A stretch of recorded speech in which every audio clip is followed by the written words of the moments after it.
So eto na mga kababayan, ang pinakamainit na balita na ating nasagap ngayong araw mga kabatid. Hmm. Eto na mga kababayan, nagkakalabasan na po ng baho at sama ng loob mga kabatid. Yan po sa Senado ngayon. Senator Mig Zubiri mga kababayan, pinangalanan na ang apat na senador na di umano'y nagtraidor sa kanya. No, hindi lang isang beses to mga kabatid kundi 2 beses pa daw. Hmm. At alam nyo ba kung sino-sino itong mga hinayupak na senador na ito mga kapatid? Ito lang naman mga kababayan ay Senator Bato de la Rosa, Senator Bongo, Senator Amy Marcos, and ewan ko sino yung isa. Robin Padilla yata mga kabatid, ano? Matapos di umanong pakinabangan mga kabatid itong si Zubiri, abay mga kababayan, itinapon daw nitong apat na hinayupak na senador na parang tae, ano? Itong si Zubiri. Kung kaya't mga kabatid, no, itong si Senator Mig Zubiri ay mas pinili ng pumanig sa kasalukuyang minority bloc kaysa naman pakisamahan pa niya itong apat na hudas mga kabatid na nandyan ngayon sa majority bloc. At ito po ang ating pag-uusapan ngayon mga kababayan sa bidyong ito. Pero bago tayo magpatuloy mga kabatid, huwag niyo po sanang kalimutang i-like ang ating video para i-share pa po ni YouTube sa iba pang hindi pa nakakapanood. So for context mga kababayan, panoorin muna natin itong balita mga kapatid galing po sa Bilyonaryo News Channel at bigyan po natin ng ating personal na opinion at reaksyon. Masama ang loob ni Senator Mig Zubiri sa apat na miyembro ng bagong mayorya. Tinabla raw kasi siya ng mga kapwa senador not once but twice. Ikaw ba naman 2 beses ka nang tinabla hindi pa ba sasama ang loob mo dyan? Balik si Hanati para sa detalye. Humingi ng malalim na pag-unawa si Senator Mig Zubiri sa mga taga-Bukidnon sa gitna ng mga batikos matapos siyang sumama sa Senate Minority Bloc. Alam niyo mga kapatid, kung anong masakit dito para kay Mig Zubiri. Parehas lang silang taga Mindanao, no, nitong ni Bongo at ni Bato. Tapos mga kababayan, ito pa yung naunang mag-traidor sa kanya. Di ba? Sinuportahan niya mga kapatid, ano? Binigyan niya ng tawag nito, binigyan niya ng komite itong si Bato, binigyan niya ng komite itong si Bongo. Tapos mga kababayan, tatraidorin lang siya sa bandang dulo.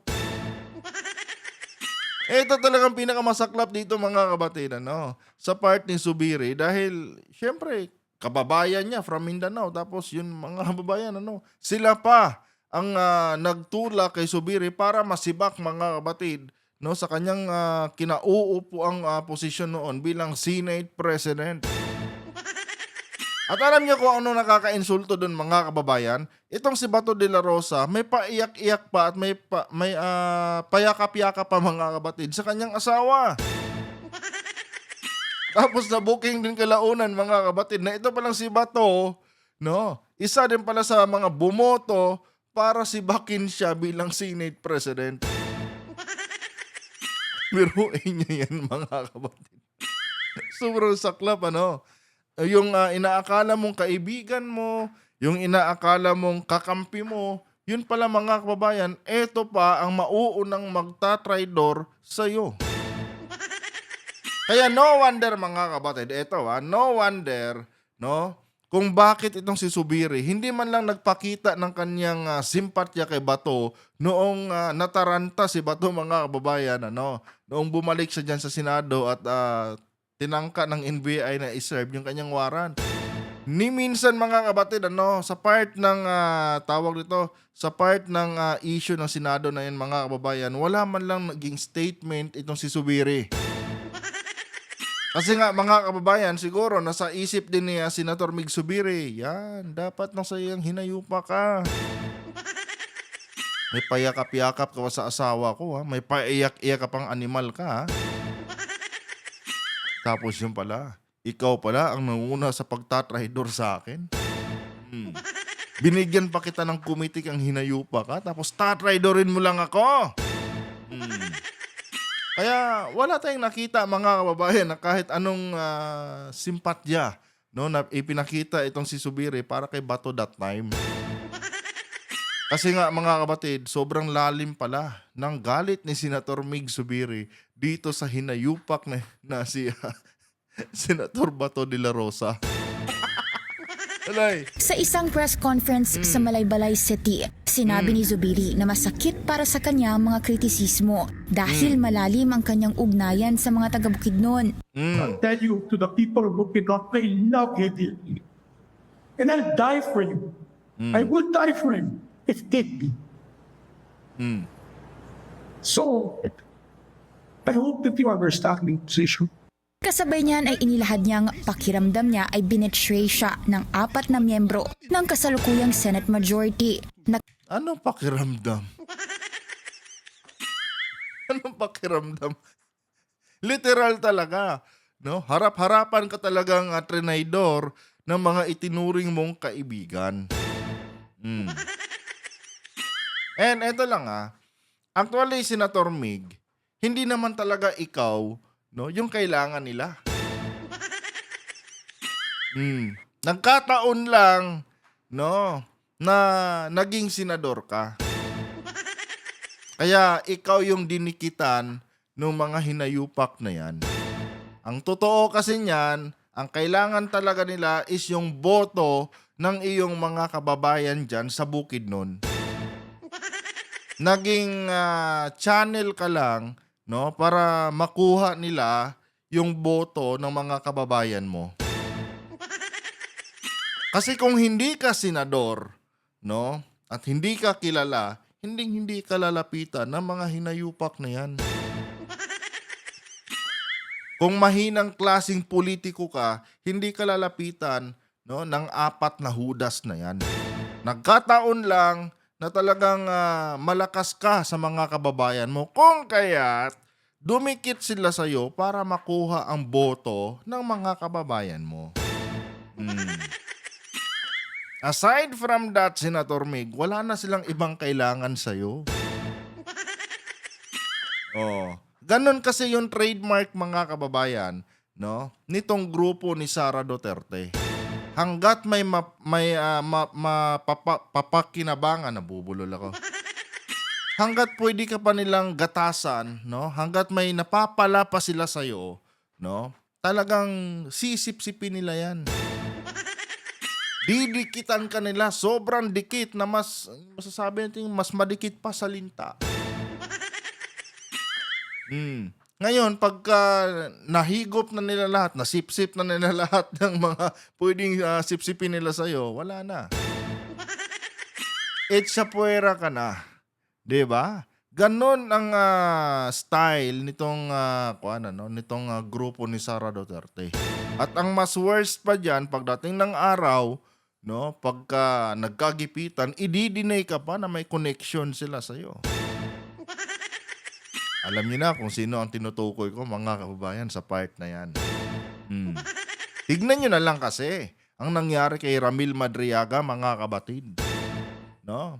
Noong 2022 national election, mga kababayan, no, gamit na gamit ni Sara si Ramil Madriaga. Pero noong si Ramil Madriaga na, no, ang may kailangan sa dito kila Sara Duterte, mga kabatid, initsapuera siya. Paano? Nakuha na ng pamilya Duterte yung kailangan nila kay Ramil Madriaga. Kumbaga mga kababayan, wala na napakinabangan na siya. Ngayong wala na siyang pakinabang, no, para dito sa part ng mga Duterte, wala na. Initsapuera siya, mga kapatid. Kaya ngayon, itong sila Sara Duterte, todo deny. Wala kami connection dyan. Hindi namin kilala yung hinayupak na yan. Di ba? Ganon din yung nangyari, mga kababayan, ano? Dito kaya Senator Mig Zubiri. Noong matapos siyang pakinabangan nitong 4 na hinayupak na senador, wala na. Tinapon siya, initsapuera siya, mga kapatid. Matapos siyang pakitaan ng magandang loob, wala na, mga kababayan. Kaya ngayon, siguro nasa isip ni Zubiri, it's payback time. Oh, panahon lang 'yan. No, ngayon panahon ko na naman. 'Di ba? Lalo na ngayon mga kapatid ano na kung saan balita ko 7 daw yata yung senador diyan sa majority block ang makukulong. Nako, ito si Aimee, nako, Senador Mig. Wag na wag ka talagang magpapadala sa hinayupak na 'yan. Kung kapatid nga niya mismo, trinaydor niya Ikaw pa kaya na hindi kanya kaano-ano. 'Di ba? Ganun lang 'yun. Kanyang pinangalanang sina Senator Bato de la Rosa, Bongo, Amy Marcos at Robin Padilla. Oh, si Robin nga. Si Robin nga, mga kababayan. Tingnan niyo yung mukha ng hinayupak na to. Oh. Kupal talaga mga kabatid itong ating pambansang walang kwentang senador na si Robin Padilla. Hindi nga ako nagkamali. Si Robin Padilla nga yung pangapat. Diba? Ibig sabihin mga kababayan, way back 2022 pa pala nila pinapakinabangan itong si Senator Mig Zubiri. Kasi 2022 tumakbo itong si Robin 'Di ba? So way back 2022 pa mga kabatid, no? Noong pakinabangan nitong apat na mga hinayupak na senador itong si Senator Mig Zubiri. Tapos siguro nung 2025 midterm election, inulit uli nitong mga hinayupak na mga kwan na to, na mga traidor na ito. Kasi sabi ni Zubiri, mga kababayan, hindi lang isang beses kundi 2 beses siyang trinaydor mga kababayan nitong 4 na senador na ito. Siguro mga kapatid, pinalampas lang ni Zubiri yung ginawa sa kanya ni Bato. O sige, pagbibigyan muna kita ngayon Ang problema mga kababayan, baka inulit pa nila Bato de la Rosa noong nakaraang halalan yung kanilang katraydoran. Kasi hindi lang isang beses 2 beses daw siyang trinaydor mga kapatid nitong 4 na senador na ito. Kita nyo yan mga kababayan? Grabe Hudas sa lahat ng hudas mga kapatid. Itong mga kagrupo po ni Sara Duterte. Ayon kay Zubiri, 2 beses umano siyang tila tinalikuran. Una, nung mapatalsik siya bilang Senate President noong 2024. Pangalawa, nung simula ng 20th Congress, matapos umano siyang pangakuang muling susuportahan sa Senate presidency. Pero Diba? So, ibig sabihin, pinalampas si Zubiri yung kahangalan nitong 4 na senador na ito noong 2024. Pinalagpas ni Zubiri yung katraydoran sa kanya ni Bato de la Rosa. Kumbaga, pinatawad. Siguro sabi ni Zubiri, normal lang yan. Tao lang tayo Ang problema mga kababayan, syempre si Zubiri gusto niya uli na maibalik bilang Senate President. Pinatawad niya dahil ang inaakala niya mga kabatid after ng 19th Congress, kasi nga nagka-midterm election na at ito na nga yung naging simula ng 28th Congress, di ba? Siguro umaasa si Zubiri na papalampasin ko kayo pero this coming 28th Congress, suportahan niyo naman ako. Ibalik nyo naman yung position ko bilang Senate President. Ang problema mga kabatid, ganon pa rin ang nangyari. Di ba? Matapos niyang tulungan sa pangalawang beses mga kababayan itong 4 na mga hinayupak na senador na ito, especially itong si Bato mga kabatid, Matapos niya tulungan mga kabatid, ganon pa rin ang ending. Trinaydor pa rin siya mga kababayan. Kaya si Zubiri napuno na mga kabatid. Pucha, namimihasa na talaga kayo mga hayop kayo Sige lang. Darating din ang araw na kakailanganin nyo ako uli. At eto na ngayon mga kababayan. Lalo na ngayon na nanganganib na itong 7 senador no, diyan po sa tawag to sa majority block ngayon na sinasabi na posibleng makulong. And alam niyo mga kabatid, pag nangyari yan, nakulong yung pitong senador na sinasabi diyan. Nako mga kababayan, sobrang pilay na po, no, itong kasalukuyang majority block ngayon. At talagang masasabi natin mga kabatid, mawawalan talaga, no, ng suporta itong si Sara diyan sa loob ng Senado. Kasi mga kababayan, mga bigatin po yung sinasabing makukulong mga kabatid. Pati itong si Marcoleta, tingnan niyo yung mukha ng Marcoleta. Mga kababayan, kasama di umano ito doon sa 7. 7 ba? Tama ba yung pagkaka-recall ko? 7 no? Yung narinig ko sa balita, I think kahapon yata. No? Kasama doon si Marcoleta, mga kababayan.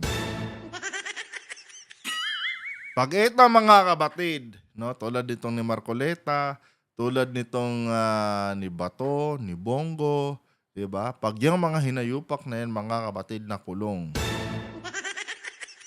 Wala na mga kababayan. Goodbye na ang tawag dito, Duterte Block dyan sa loob ng Senado.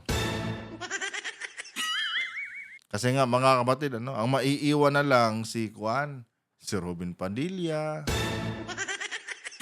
Kung sino pa yung mga walang bilang mga kababayan, yun pa talaga ang maiiwan, no? Diyan po sa Duterte Block sa loob ng Senado. Kasi alam naman natin mga kabatid kung sino lang, no, ang talagang maaasahan diyan sa Duterte Block na nandyan ngayon sa loob ng Senado. Si Marcoleta, si Cayetano, si Pia Cayetano, and the rest mga kababayan, wala na mga kwenta. Yang si Ligarda mga kabatid, hindi nila pwedeng pagkatiwalaan yan.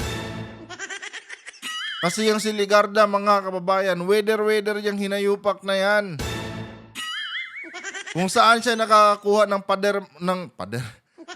Kung saan siya nakakakuha ng pabor mga kabatid, doon siya. Pero yung sabihin mong ibibigay yung kanyang loyalty para kay Sara, no. Pero ewan ko lang mga kabatid. No, kasi nga itong kanyang anak ngayon na si Libiste, parang pumasok na yata, no, or umanib na yata sa partido ng PDP. Pero ganun pa man mga kababayan, walang bilang. Noong nakaraang tawag nito, noong nakaraang halalan nga dyan, sa loob ng Senado mga kabatid, ito nga daw si Ligarda, may plano nga daw sanang tumakbo bilang Senate President. Kanya nga lang mga kababayan, naharang daw ni Joel Villanueva. Kaya ang nangyari mga kabatid, si Cayetano ang nanalo. Pero may mga chismis mga kababayan na ito daw si Loren, no, minsan na daw or nagtangka daw itong tumakbo as Senate President noong nakaraan. At yun nga lang mga kabatid, naunahan siya ni Villanueva dahil si Villanueva ninominate mga kababayan itong si tawag nito Cayetano. Hindi naman pwedeng mag-nominate pa mga kabatid, no, ng iba pang senador na kasama lang din nila sa minority block that time dahil dalawa lang naman ang partido diyan sa loob ng Senado. Minority tsaka majority block. Yung mga nag-abstain, wala naman bilang yun . Ngayon, noong may inanunsyo na bakante na, no, noong inanunsyo na or noong tawag nito, basta parang ganon, no, noong ma-request na ibakante yung lahat ng posisyon dyan sa Senado para sa paghahalal ng bagong Senate President, ito lang si Loren mga kabatid. Naasar, di ba? Kasi nga sabi daw, basta ito, nakuha ko lang to sa ibang pahayagan . Ito daw si Loren, may sinabihan daw siyang isang kasamahan niya dyan na inominate mo ako. Itong si Villanueva, maagap. Bigla nang tumungtong mga kabatid sa dito ano ba tawag nila dito? Pulpito. Sinabi na, I nominate Senator Alan Peter Cayetano for Senate President. Bigla daw bumagsak mga kapatid, ang mundo ni Loren Legarda. Siyempre, ninominate na si Cayetano. So, ang susunod na inonominate is yung kandidato na ng minority. Kaya ngayon mga kababayan, panigurado, pag itong tawag nito, itong majority block ngayon, nabawasan to mga kapatid at tuluyang nakulong or maipakulong itong 4 na senador na sinasabi, nako, malamang sa alamang mga kababayan, itong si Legarda, lilipat talaga ito sa majority block. Kumbaga mga kapatid, bakit pa magtsatsaga si Loren Legarda dito sa kasalukuyang majority block kung wala naman siyang mapapala? Diba? Ganon lang yan eh. Siyempre mga kababayan, iisipin ni Legarda kung saan yung mas nakabubuti para sa kanya. In this time nga mga kapatid, malaki ang tsansa na itong si Legarda iiwanan lang din itong kasalukuyang majority block ngayon. Ewan ko kung ano ang magiging reaction ni Marcolita dito dahil yun na nga, nagsabi na si Marcolita nung nakaraang nung nakaraang linggo mga kababayan na ang sino mang magtraidor sa kasalukuyang mayorya ay walang pinagkaiba kay Judas. Hindi niya alam, Hindi yung 4 na kasamahan niya dyan. Itong si Bato, itong si Bongo, si Aimee, at itong si Padilla, number 1 Judas. Ganun pa man mga kababayan, kung totoo man na makukulong itong 4 na mga, 7 pala, kung totoo mang makukulong itong 7 hinayupak na senador na ito, mga kapatid, mas malaki ang chance na itong si Sara Duterte, mga kababayan, ay makonvict sa kanyang tawag nito, sa kanyang impeachment. Kasi wala na yung mga main character dyan na aso ni Sara Duterte, wala na. Maghihimas rehas na mga kababayan. Para akong wala sa presence of mind ngayon. Or parang wala akong presence of mind. Ano ba yan? Para kasi mong inaantok mga kababayan. Ay naku, tuloy. Pero hindi rin natupad. Giit ni Zubiri, kaya niya raw makipagtrabaho sa mga hindi niya kapartido sa politika dahil may respeto at delikadeza pa rin dapat. Pero magkaiba raw ang kalaban sa politika at traidor. Binanggit pa niyang si De La Rosa na hindi pa matuntun sa ngayon bunsod ng ICC warrant ay isa sa mga nangakong susuporta sa kanya sa harap mismo ng mga tao sa Bukidnon. Pero pagkatapos ng botohan noong 2024, nalaman na lang daw ni Zubiri na ang parehong senador ay bumoto kay Senator Cheese Escudero na Di ba? Wala na silang pakinabang sa'yo Or wala ka ng pakinabang sa kanila. Ganon yun, Zubiri. No? Kumbaga, dinaan ka lang nila sa kanilang mga sa kanilang diskarte. Kunwari, nire-representa nila yung mga sarili nila bilang tunay mong kaibigan. Pero matapos silang makuha yung kailangan nila sa'yo, goodbye. Di ba mga kapatid? Well, tama lang naman ang ginawa ni Zubiri ngayon. No? Kasi nga mga kababayan, napagbigyan naman niya. 'Di ba? Kumbaga nagkaroon pa nga ng second chance no? Pero ganun pa rin 'Di ba? Alangan naman pagbibigyan pa niya sa pangatlong beses itong mga hinayupak na ito. Itong si Bato mga kapatid, ang gigigil ako sa hinayupak na to Traidor sa lahat ng traidor, mga kababayan. Di ba? Traidor sa lahat ng traidor, mga kapatid. Siguro kung wala lang itong tawag nito, kung wala lang itong utang na loob kay Duterte, baka pati si Digong, mga kababayan, trinaidor nitong hinayupak na ito. Kanya nga lang malaki yung kanyang utang na loob kay Digong eh. Dahil nga mga kabatid, sa base doon sa mga narinig ko eh 4-star o 3-star general ang daw itong si Bato pero naging PNP chief. 'Di ba? Pero kung walang utang na loob to kay Digong, nako. Ewan ko lang mga kababayan Pero sa tingin ko, tatraidor rin talaga nitong ni Bato, no? Itong pamilya Duterte. Ito namang si Robin mga kababayan, wala tayong asahan diyan. Talagang mula ulo hanggang paa niyan, talagang isinasabuhay na mga kabatid, no? Itong kanyang pagiging solid Duterte. Kasi nga mga kababayan, ito si Digong ang dahilan kung bakit naupo siya ngayon bilang senador. Kung hindi yan binigyan ng pardon noon ni Duterte, mga kabatid, nakaw. Dahil lang doon sa absolute pardon ni Digong mga kababayan, kaya nagkaroon ng chance itong si Robin na makatakbo sa politika. Pero kung walang pardon yan, na ibinigay galing kay Digong, nakaw. Hindi yan makakatungtong mga kapatid ng Senado. Pero wala nangyari na ang hindi dapat mangyari mga kapatid. Ang aantayin na lang talaga natin dito mga kababayan is yung yung pagkakulong nitong 7 senador. Doon talaga mga kapatid, makakabawi talaga tayo ng malaki-laki. Kasi nga mga kababayan, alam naman natin na dyan sa Senado mga kapatid, numbers game po ang labanan. Ngayon, pag kinulang na sila, alam na. Alam na mga kababayan. And itong si Sara dapat ng kabahan.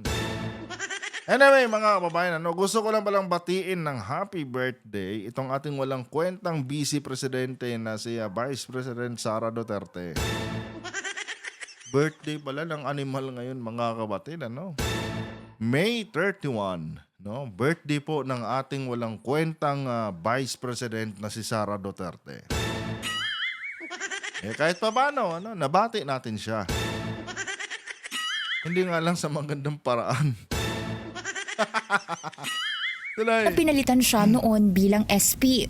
Naging independent member si Zubiri na magkaroon ng kudeta noong May 11 kung saan naluklok bilang SP si Senator Alan Peter Cayetano. Kalaunay sumapi siya sa ngayoy solid 11 ng minorya.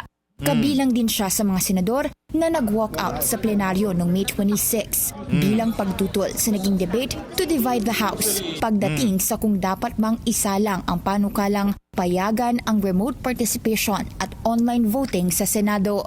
Para sa agenda, Hana. Well mga kapatid, yung pag-walk out naman ng mga senador, tama lang naman talaga yun mga kababayan. Kayo ba mga kapatid, payag kayo na mag-adjust ang ating Senado para lang mga kababayan sa isang puganting kriminal tulad ni Bato de la Rosa? Payag ba kayo nun mga kapatid? Para lang makaboto itong puganting kriminal na si Bato, mag-a-adjust yung ating Senado? Tama ba yun mga kababayan? Yun naman kasi ang pinaglalaban nila Senator Risa Hontiveros at ng iba pa niyang kasamahan. Kaya sila nag-walk out mga kapatid dahil gustong balahurain nitong ni Cayetano ang Senado. Na kung saan naman mga kababayan, sinuportahan din nitong pulpol na abogado na si Marcoleta. Gusto nilang amyendahan mga kapatid ang Senate rules mga kababayan para lang mag-giveaway kay Bato. Pero inyo yan, kailangan pang galawin ang alituntunin ng Senado para lang sa puganting kriminal. Talagang nasira na talaga mga kapatid ang dangal ng ating Senado. Kaya itong sila Senator Risa Hontiveros, sila Win Gatchalian, itong sila Zubiri, hindi na masikmura yung kababuyan na ginagawa nila Cayetano. Ang nangyari, nag-walk out na lang sila mga kapatid. Kaysa naman magkagulo pa sila dyan. 'Di ba? Tama lang 'yun mga kababayan. Hindi pwedeng mag-adjust, no, ang ating Senado, no, or hindi pwedeng i-adjust ang anumang rules diyan sa Senado para lang sa isang puganting kriminal. Maling-mali 'yun mga kapatid. Anyway guys, hanggang dito lang tong video na to. Kung nagustuhan niyo po ang ating talakayan ngayon mga kapatid, huwag niyo po sanang kalimutang i-like ang ating video para i-share pa po ng YouTube sa iba pang hindi pa nakakapanood. Hanggang dito na lang. Adios.